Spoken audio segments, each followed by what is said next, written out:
তো তারাও পিছিয়ে নিয়ে তারাও যাতে করে খেলা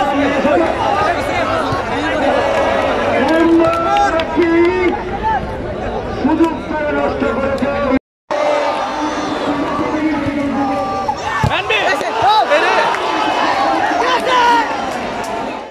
খরচ করবে না।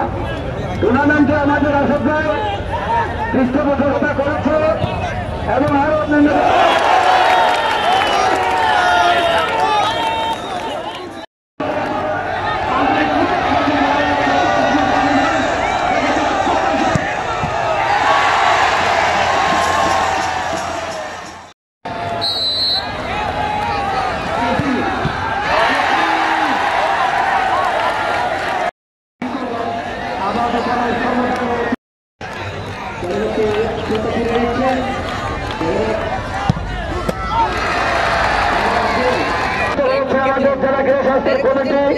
সেজন্য সাবেক বন্ধু ওনারা চট্টগ্রামের আলোচিত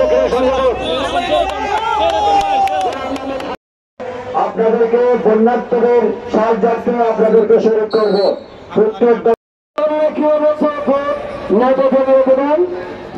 খেলায় সমতা ফিরে আসলো। আমাদের এই হাটাজারি শব্দপ্রিয় এলাকা আমরা ফুটবল পছন্দ করি, সেই জন্য সবসময় আমরা ফুটবল অনুষ্ঠান দিয়ে মাঠটাকে জমজমা রাখতে চেষ্টা করি।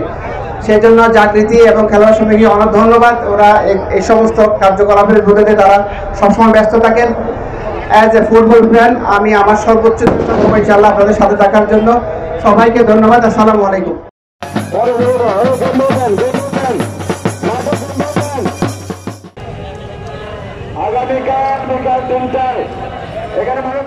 ওরা কিরকম খেলে আমি দেখতে আসছি, আমি খুব খুশি হয়েছি।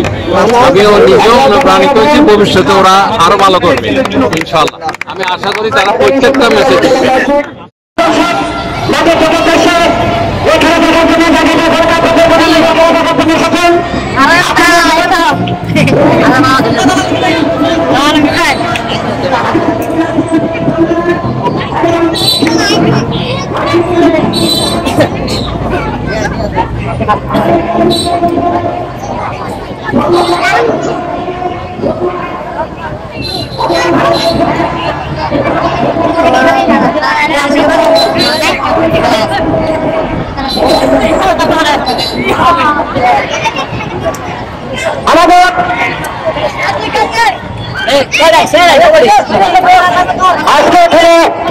আমাদের মাঝে উপস্থিত আছেন বিশেষ করে নানা ফুটবল একাডেমি আমাদের এখানে অংশগ্রহণ করেছে।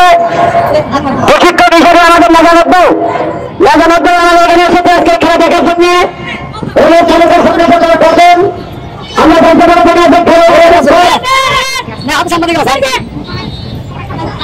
আমি আমরা নাজানুদ্দিনকে আবার জাগৃতি পরিবারের পক্ষ থেকে ধন্যবাদ জানাচ্ছি খেলা আসার জন্য। আক্রমণে অংশ দেখা যাক 2 নম্বর জার্সিধারী খেলোয়াড় সুন্দর সুন্দর মানদণ্ডের আক্রমণে যাচ্ছে। আরেকের সমিতির রক্ষণভাগের ব্যাট করতে তারা চেষ্টা করছে, কিন্তু লক্ষ্যভ্রষ্ট শট। আরেকের খেলোয়াড় সমিতির প্রত্যেকটি দিয়েছে আমাদের তারা খেলোয়াড় আমরা দেখতে পাচ্ছি একজন বিদেশি নির্বাচিত হয়েছে মোহাম্মদ তানভীর। তাহলে আসলে আমি আপনার কাছে শুনতেই জানতে চাই আসলে প্রথম ম্যান অফ দ্য ম্যাচ নির্বাচিত হয়েছে আসলে কেমন লাগছে? এটা প্রথম টুর্নামেন্ট মানে আজকে প্রথম টুর্নামেন্টে খেললাম, অনেকদিন পরে মেহনতের ব্যস্ততা খুশি হলাম। মোহাম্মদকে খুব বললাম আর সবাইকে অসংখ্য ধন্যবাদ। ঠিক আছে খবর ঠিক আছে ঠিক আছে করবি ও